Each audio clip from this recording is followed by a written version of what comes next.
Imagine handing over your passport at the airport, only to watch the gate agent rip it in half right in front of you, accusing you of being a fraud. Passengers gasp, cameras start rolling, and humiliation fills the air. But here's the twist. This wasn't just any traveler. This man was actually a federal FAA inspector in disguise. And what happened next turned the entire airport upside down. Imagine this. The busy hum of an international airport fills the air. Luggage wheels clattering against tiled floors, boarding calls echoing from the speakers, and travelers rushing to catch flights. In the middle of it all, a man walks calmly, confidently, cutting through the crowd. His suit is modest but sharp, his steps steady, his face unreadable. He carries himself with the quiet authority of someone who doesn't need to prove anything. But before he even reaches the gate counter, a voice slices through the noise. "Hey, you! Stop right there." It's the gate agent, his eyes narrow, scanning the man from head to toe with a look that drips with arrogance and suspicion. The crowd around them barely notices at first, but those close enough can feel the tension. The man, unbothered, pauses. Slowly, he hands over his passport, his expression calm, almost too calm. For him, this is routine, another check. Another official glance at the small blue book that proves who he is. But the gate agent doesn't treat it like a routine. Instead of flipping through the pages with professionalism, he does it with disdain. He turns each page with exaggerated slowness, muttering under his breath, his lip curling as if the very act disgusts him. His eyes roll, his head shakes, and his voice, loud enough for those nearby to hear, oozes condescension. "Doesn't look real to me." The man stands silently, hands clasped in front of him, not rising to the bait. But then it happens. With one swift motion, the agent grips the passport tightly and tears it in half. The sound is loud, sharp, "Rip!" echoing across the waiting area. Gasps break out instantly. Heads turn. Conversations stop mid-sentence. Dozens of passengers stare in shock, unable to believe what they've just seen. The man's face remains unreadable, but his silence only makes the moment heavier. The agent, on the other hand, smirks with satisfaction. His eyes gleam with the false power of someone who thinks they've just put another person in their place. What the agent doesn't realize, that man standing before him wasn't just any traveler. He wasn't powerless. He wasn't ordinary. He was an undercover federal FAA inspector, and in a matter of minutes, the entire airport would know exactly what kind of mistake had just been made. Because this wasn't just about a passport being torn. This was about justice, and the tables were about to turn. The traveler's name was David Carter.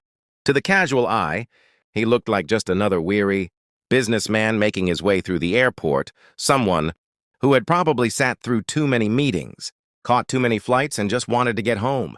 His clothes were neat but simple, his luggage nothing flashy. He didn't carry the look of wealth or privilege. And that perhaps was his greatest disguise. Because David was no ordinary traveler. He was a high-ranking inspector for the Federal Aviation Administration, the FAA. His responsibilities were far beyond the average person's imagination. His job wasn't about flying planes or managing schedules.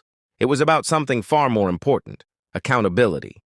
David's role required him to go undercover, blending seamlessly with the crowd to observe what most travelers never noticed. He was the quiet set of eyes in the corner, the calm observer who saw whether security followed the rules, whether airline staff treated passengers with respect, and whether airports lived up to the federal standards required to keep millions of people safe. Every single day, he often traveled without announcing who he was, testing situations in real time. If everything went smoothly, he simply boarded his flight, noted his observations, and moved on. But if something went wrong, if he witnessed misconduct, abuse of power, or outright discrimination, it was his responsibility to act, and his word carried the weight of the federal government behind it. Unfortunately, on that particular day, the gate agent saw none of this. He didn't see a man of authority, or a federal officer with the power to expose corruption. He saw only what his own prejudice allowed him to see: a black man traveling alone, dressed modestly without the air of someone important. And in that moment, the agent made a critical mistake. Instead of performing his duty with professionalism, he let arrogance and bias guide his actions. He sized David up as someone beneath him, someone he could talk down to, humiliate and push around without consequences. What he didn't know was that by doing so, he wasn't just mistreating a traveler. He was digging his own professional grave. And David Carter was the very person who had the authority to bury it. The stage was set, and the gate agent had no idea the storm he had just unleashed. After ripping the passport in two, the gate agent puffed out his chest, his voice booming across the terminal so that everyone could hear. "Looks fake to me. You're not flying today." His words were soaked in disrespect. The kind meant not just to reject, but to humiliate. David stood there, steady, his posture calm even as frustration churned beneath the surface. Years of training had taught him the power of patience, that sometimes silence spoke louder than shouting. He fixed his eyes on the agent, his tone measured as he asked, "And what exactly makes you think my passport is fake?" But the question was met not with reason, but with arrogance. The agent didn't bother to answer. Instead, he flicked his hand dismissively as if swatting away an insect. "Step aside. You people always try something." Those words cut deeper than the rip of the passport. A murmur rippled through the terminal. The casual cruelty of the phrase, "you people," hit the air like a slap, leaving even those uninvolved stunned. By now, a small crowd had gathered. Travelers who had been minding their own business moments ago now leaned closer, whispering in disbelief. Some covered their mouths, others shook their heads, and more than a few reached for their phones. Cameras clicked on. Red recording lights blinked. Every second of this ugly display was being captured. From the back of the line, a woman's voice broke through the tension. "That's not how you treat someone." "He handed you a legal passport." Her tone carried both outrage and courage. Heads turned toward her, but the agent only scowled, unwilling to admit fault in front of an audience. Still, David remained composed. He did not raise his voice, did not lash out, did not allow anger to dictate his response. He simply stood, watching. And with each passing second, the balance of power began to shift. The agent thought he was in control. But what he didn't realize was that every cruel word, every arrogant gesture, and every dismissive sneer was only tightening the noose of accountability around his own career. He was digging himself into a hole so deep, so irreversible, that soon no apology or excuse would save him. And when the truth came out, because it always did, the collapse would be spectacular. David took a slow, steady breath. For minutes he had endured the arrogance, the humiliation, the disrespect. But now the moment had come. With deliberate calm, he slipped a hand inside his jacket and pulled out a small black case. Click, it flipped open, and there it was. The unmistakable shine of an official FAA inspector's badge. David raised it high, his arm unwavering, letting the gold emblem catch the light. Passengers leaned in, their eyes widening as they realized what they were looking at. Murmurs spread like wildfire through the crowd. Some gasped, others whispered in disbelief, "He's an inspector!" "FAA, federal authority!" The gate agent's smirk evaporated in an instant, his face drained of color, his bravado collapsing like a house of cards. Only moments earlier he had stood tall, full of pride and arrogance. Now he looked like a child caught red-handed, trembling under the weight of what he had just done. David's voice rang out across the terminal, steady, clear, and powerful. "I am a federal inspector with the Federal Aviation Administration. And you," he pointed directly at the gate agent, "just destroyed a valid United States passport, humiliated a traveler without cause, and violated federal law in front of dozens of witnesses." Gasps turned to applause. Passengers who had felt powerless moments ago now erupted with cheers, clapping, shouting, and recording every second. The terminal buzzed with energy, a mix of outrage at the agent and respect for the man who had stood so calmly until this very moment. The agent stumbled backward, his voice shaking. I didn't know. I thought—" But his excuses were drowned out by the roar of the crowd. Cameras zoomed in on his pale, nervous face. Every stammer, every word of regret was caught on video. But for David, it was too late for apologies. This wasn't about what the agent thought. This was about what he did. And in the eyes of the law, there would be consequences. The truth had been exposed. The power had shifted. And in that instant, everyone in the terminal knew. The man they had just watched suffer in silence was not the victim of the story. He was the one holding all the power. Within minutes of David flashing his badge, the commotion at the gate drew the attention of multiple supervisors. Their polished uniforms and hurried steps gave away their panic.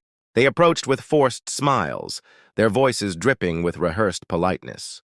"Sir, we're so sorry for the misunderstanding," one began nervously, glancing at the stunned gate agent as if silently begging him not to speak. Another chimed in. "Let's work this out quietly, no need to escalate." But David wasn't interested in apologies or empty promises. His calm voice cut through their excuses. "This is not about smoothing things over. This is about accountability, and accountability starts now." The words hit like thunder. Supervisors froze, realizing this wasn't just another angry passenger. This was a federal inspector demanding action. David moved with authority, his presence commanding the entire terminal. "I want statements from every witness here. Collect their names, their contact information, and their recordings.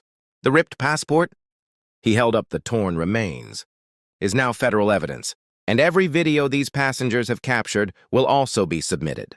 Passengers, who moments ago felt like silent bystanders, now stepped forward eagerly. Phones were handed over, testimonies given, their voices filled with indignation at the way David had been treated.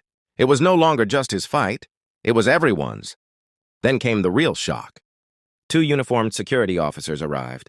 But instead of escorting David away, as some might have expected, they turned to the gate agent. His face twisted with panic. "Wait, no, this is a mistake. I didn't mean—" But his protests fell flat. In front of the entire terminal, security took him by the arm and led him away. The same man who only minutes earlier stood tall with arrogance now looked small, humiliated, and utterly powerless. His career, once seemingly secure, was unraveling in real time. Gasps turned into whispers, whispers into applause. Phones recorded every second as passengers captured the symbolic moment of justice. By the end of the day, news of the incident had already spread through the airport like wildfire. By that evening, it had gone viral. Clips flooded social media, thousands of comments praising David for his composure, for refusing to let anger take over, and for holding the agent accountable. The once cocky employee had become the face of arrogance and discrimination. And David Carter, he became the living example of dignity and true authority. The investigation that followed was swift and unforgiving, with multiple witness statements, hours of video evidence, and the testimony of a federal inspector himself. The case against the gate agent was airtight. Within days, the airline released a formal statement confirming what everyone already knew. The agent's behavior was unacceptable, and his employment was terminated. But that wasn't the end of it. Because in his arrogance, the agent hadn't just disrespected a passenger, he had destroyed an official U.S. passport, a government document protected by law. That single act meant to humiliate now placed him under the weight of legal consequences. What he thought was a show of power ended up being the very thing that stripped all his power away. His arrogance cost him everything: his job, his reputation, and his future in the airline industry. David, however, walked away not as a victim, but as a symbol of quiet strength. He hadn't needed to shout or curse or fight. Instead, he had chosen dignity. He had chosen to let the truth, the law, and his integrity do the talking for him. And in doing so, he reminded everyone in that terminal, and later, millions online, that real power isn't about dominance or arrogance. It's about self-control, justice, and doing what's right, even when it's hard. When David finally boarded his flight later that day, something remarkable happened. Passengers who had witnessed the ordeal broke into applause. Some clapped, others nodded with respect, and a few even thanked him directly for standing his ground. They weren't just cheering because an arrogant employee had been exposed. They were celebrating the fact that David had shown the world how strength can look calm, composed, and unshakable. His story became a lesson shared far beyond that airport. Online, people praised him as a role model, someone who proved that appearances don't define worth. Respect should never be based on skin color, clothing, or assumptions. It should be the starting point for every human interaction. So, the next time someone thinks they can tear another person down simply because they look ordinary, they'd better think twice. Because the truth is simple. The person they're disrespecting might just be the one holding their entire future in their hands. And that's the powerful lesson from David's story. True strength comes from dignity and integrity. If you enjoyed this story and want to hear more real life Tales of justice and courage. Don't forget to hit that like button, subscribe, and turn on the notification bell so you never miss the next one. Thanks for watching, and I'll see you in the next story.